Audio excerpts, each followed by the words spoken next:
रामायण और महाभारत में ऐसी कौन सी महिलाएं हैं जो पति होने के बावजूद भी कुंवारी मानी जाती हैं। यूं तो भारत में हजारों ऐसी महिलाएं हुई हैं जिनकी पतिव्रता पालन की मिसाल दी जाती है, लेकिन उनमें से भी कुछ ऐसी हैं जो इतिहास का अमिट हिस्सा बन चुकी हैं।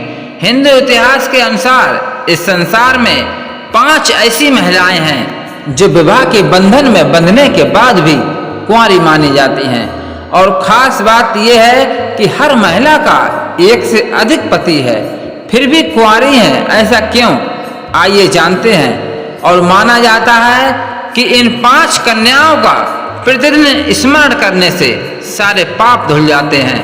5 स्त्रियां विवाहित होने के बाद भी कन्याओं के समान पवित्र मानी गई हैं। नंबर 1 अहिल्या। देवी अहिल्या की कथा का वर्णन वाल्मीकि रामायण में बालकांड में मिलता है। अहिल्या अत्यंत ही सुंदर और सुशील और पतिव्रता नारी थी। उनका विवाह गौतम ऋषि से हुआ था। दोनों ही वन में रहकर तपस्या और ध्यान करते थे।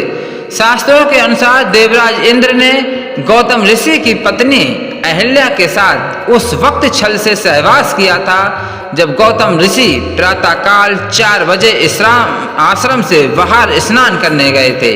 लेकिन जब गौतम ऋषि को अनुभव हुआ कि अभी रात्रि काफी शेष है और सुबह होने में काफी समय है, तब वह आश्रम की तरफ लौट चले।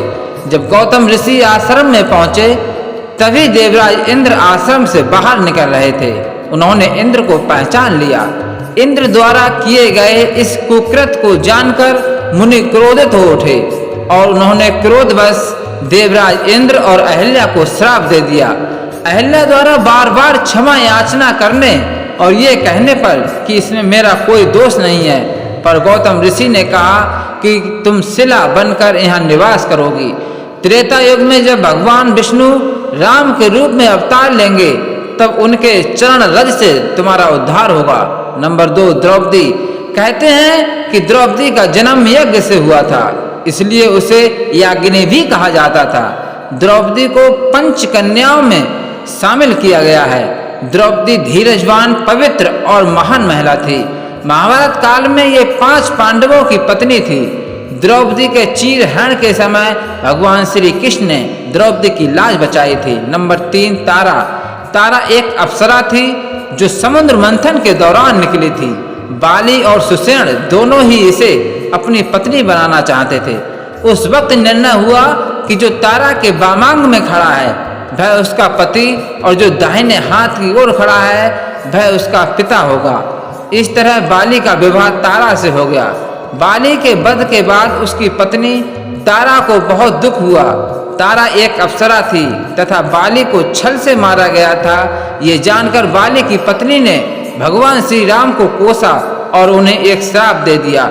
श्राप के अनुसार भगवान राम अपनी पत्नी सीता को पाने के बाद जल्द ही खो देंगे। उसने ये भी कहा कि अगले जन्म में भगवान राम की मृत्यु उसके पति बाली के हाथों होगी। अगले जन्म में भगवान विष्णु ने भगवान श्री कृष्ण के रूप में जन्म लिया था। उन्हें इस अवतार का अंत एक शिकारी भील जरा, जो कि बाली का ही दूसरा जन्म था, उसके हाथों किया गया। नंबर 4 कुंती। यदुवंशी राजा सूरसेन की पृथा नामक कन्या और वसुदेव नामक पुत्र था। पृथक नामक कन्या जो राजा सूरसेन ने अपनी बुआ के संतानहीन लड़के कुंती भोज को गोद दे दिया। कुंती भोज ने इस कन्या का नाम कुंती रखा। इस तरह पृथा अर्थात कुंती अपने असली माता पिता से दूर हो गई। जैसे राजा दशरथ ने अपनी पुत्री शांता को अंग देश के राजा रोमपद को गोद दे दिया था। कुंती अपने महल में आए महात्माओं की सेवा करती थी। एक बार वहां ऋषि दुर्वासा भी पधारे। कुंती की सेवा से प्रसन्न होकर दुर्वासा ने कहा, पुत्री, मैं तुम्हारी सेवा से अत्यंत प्रसन्न हुआ हूँ, अतः तुझे एक ऐसा मंत्र देता हूँ जिसके प्रयोग से तू जिस देवता का स्मरण करेगी वह तत्काल तेरे समक्ष प्रकट होकर तेरी मनोकामना पूर्ण करेगा। इस तरह कुंती को एक अद्भुत मंत्र मिल गया। कुंती का विवाह हस्तिनापुर के राजा पांडु से हुआ।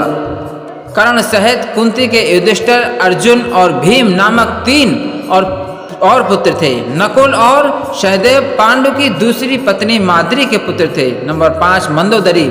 मंदोदरी महापंडित रावण की पहली पत्नी थी। पंचकन्याओं में से एक मंदोदरी को चिरकुमारी के नाम से भी जाना जाता है। मंदोदरी राक्षस राज मयासुर की पुत्री थी। रावण की पत्नी मंदोदरी की माँ हेमा एक अप्सरा थी। अप्सरा की पुत्री होने की वजह से मंदोदरी बेहद खूबसूरत थी, साथ ही वह आदि दानव भी थी। भगवान शिव के वरदान के कारण ही मंदोदरी का विवाह रावण से हुआ था। मंदोदरी ने भगवान शंकर से वरदान मांगा था कि उनका पति धरती पर सबसे विद्वान और शक्तिशाली हो। मंदोदरी से रावण को जो पुत्र मिले हैं उनके नाम हैं मेघनाथ, महोदर, प्रहस्त्र, वीरपक्ष, भीकमवीर। मंदोदरी संसार की सबसे सुंदर महिला थी। अगर जानकारी अच्छी लगी हो तो हमारे चैनल को लाइक और सब्सक्राइब करके बेल आइकन प्रेस करना ना भूलें। धन्यवाद।